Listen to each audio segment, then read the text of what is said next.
But they're saying it's over an overdose. That's some fake ass pills, bro. 9 times out of 10, it's probably them fake ass pills.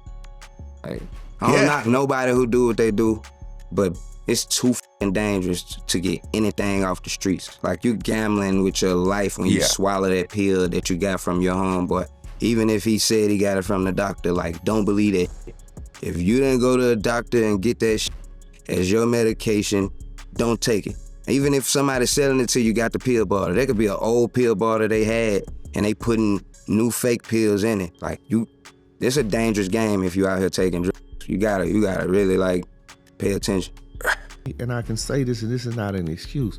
My son never indulged in drugs around me.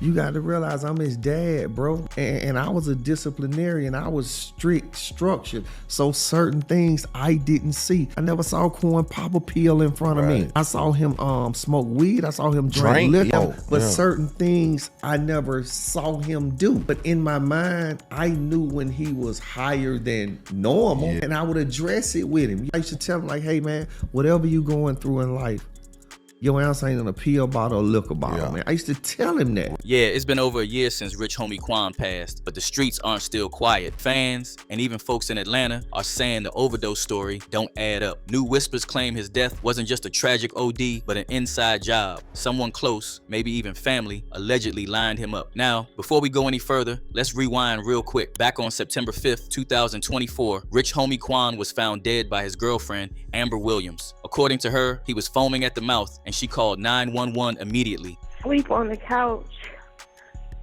since this morning. Well, he never came to bed last night. Sleep on the couch. I left him on the couch before I took my son to school this morning, put a blanket over him.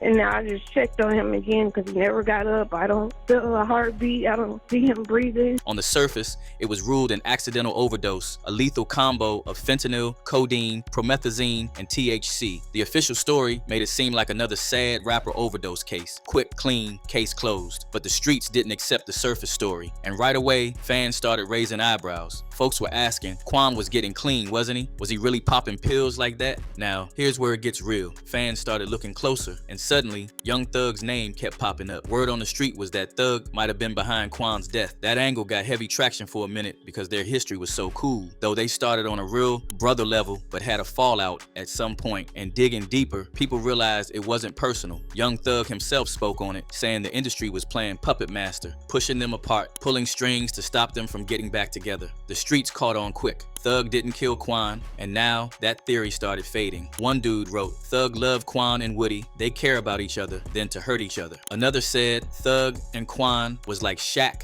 and Kobe. They made pure fire together. So that left a big question mark. If it wasn't Thug, who could have done it? And here's where things take a darker twist. Fans and insiders began whispering about the people closest to Quan. How do you pull a job like this off? Someone on the inside, someone Quan trusted. And now, with the case files reopened, those whispers are getting louder. The streets saying maybe a family member lined him up. Quan's father is still grieving to this day. And when he talks about that night, the way he breaks down, you can tell this man was close to his son. Quan's pops didn't just see his boy as a son, he saw him as a reflection of what he never had. He grew up without a father, so he made sure to be there for Quan from day one. And that bond, deep. This chair I'm sitting there alone, I don't wish this on nobody, man. Like, I honestly,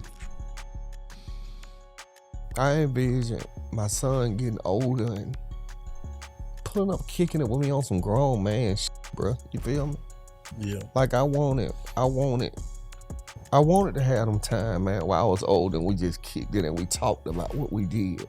Quan leaned on him, confided in him, shared his highs and lows. So when his dad got the news that his son had supposedly died from an overdose, it didn't add up. Quan wasn't into pills, his father says. Sure, he smoked, drank, but this wasn't him. And that's why the words foul play came up. Today, and I can say this, and this is not an excuse, my son never indulged in around me. You got to realize I'm his dad, bro. And I was a disciplinarian. I was strict, structured. So certain things I didn't see. I never saw Quan pop a pill in front of me. I saw him smoke weed. I saw him drink liquor. But certain things I never saw him do. But in my mind, I knew when he was higher than normal. And I would address it with him. I used to tell him, like, hey, man, whatever you going through in life, Your ass ain't in a pill bottle or liquor bottle, man. I used to tell him that. He's been clear that the overdose report doesn't make sense, and being as close as they were, he knows what his son would and wouldn't do. And then there's the toxicology report itself. Folks in the streets caught on quick, said it dropped too fast. Usually it ought to take more time. The blood work, lab analysis, and verification. That's when folks started saying something doesn't smell right. And when you put that together with Quan's father saying his son wasn't on pills, the theory that this might have been foul play gained more traction. Now let's dive into the morning Quan died. Amber Williams, his girlfriend, found him unresponsive. According to reports, he was foaming at the mouth. She called 911, but there's a catch. People online noticed her calm tone. Some even said she sounded more like she was ordering a pizza than calling for emergency help. She asked to add Quan's dad to the call, which was odd timing-wise. Some street sleuths were pointing at that moment like it was suspicious. Not accusing, but wondering, how did she know so calmly? And by the time she got back from taking the kids to school, crucial minutes had already passed. People are asking if she knew more than she let on. And then there's Quan's brother, Andre. The footage and interviews that dropped show him finding Quan on the kitchen floor with food in his mouth. Instead of calling for help, he moved him to the couch. Some street corners are saying that's sus behavior. And after Quan died, Andre posted wearing Quan's clothes using laughing emojis. Rumors swirled that he tried to sell obituaries and reached out to Future for a collab days after Quan's death. So folks are questioning, did he know his brother was already gone? Did he take photos for someone? Was this part of the inside job? And these questions aren't new. They've been circulating, but now the spotlight is back on Andre and those in Quan's inner circle. Fans have been digging, looking at Amber, Andre, and even Kia Brown, a random lady present at the house that morning. Kia's behavior was shaky when pressed by the authorities. Some say she was trying to leave. Some say she gave evasive answers about who else was there. I'm just friends with one of the people that stay in the house. Name? Quick. Quick. So you Quick's friend? Correct. Okay. And you don't remember what time you arrived? No. I have no idea what has transpired before or after. I was just in the room. Combine that with side pieces and friends showing up on social media with claims about Quan's habits, and the web gets thicker. Everyone in the house at that time, 4 people, some of them witnesses to Quan struggling, are now part of the puzzle. Street analysts also pointed out something even more chilling. Hurricane Chris came out, suggesting Quan might have been poisoned. Not an accident, not a bad pill, something deliberate. But they're saying it's over an overdose. That's some fake ass pills, bro. 9 times out of 10, it's probably them fake ass pills. Like, I don't knock nobody who do what they do, but it's too dangerous to get anything off the streets. Like, you gambling with your life when you swallow that pill that you got from your homeboy. Even if he said he got it from the doctor, like, don't believe that. If you didn't go to a doctor and get that as your medication, don't take it. Even if somebody's selling it to you, got the pill bottle. There could be an old pill bottle they had and they putting new fake pills in it. Like, it's a dangerous game if you out here taking drugs. You gotta really, like, pay attention.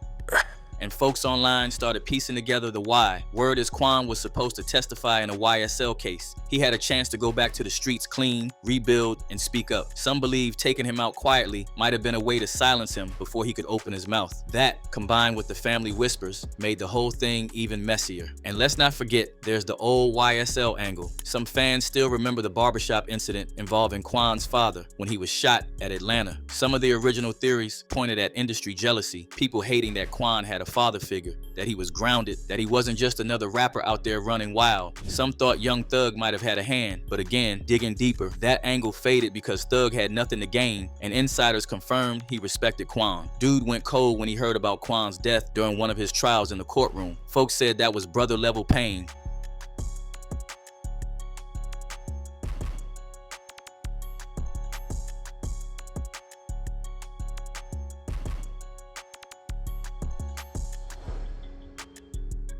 That's when Birdman enters the story, a powerful industry player who allegedly got Quan and Thug together in the first place, something Quan confirmed. And so would you say that during that time period, you and Thug were really like close friends, or was it just like a convenient musical relationship and Birdman was really the thing that was keeping y'all together? No, that was my dog. That was my dog.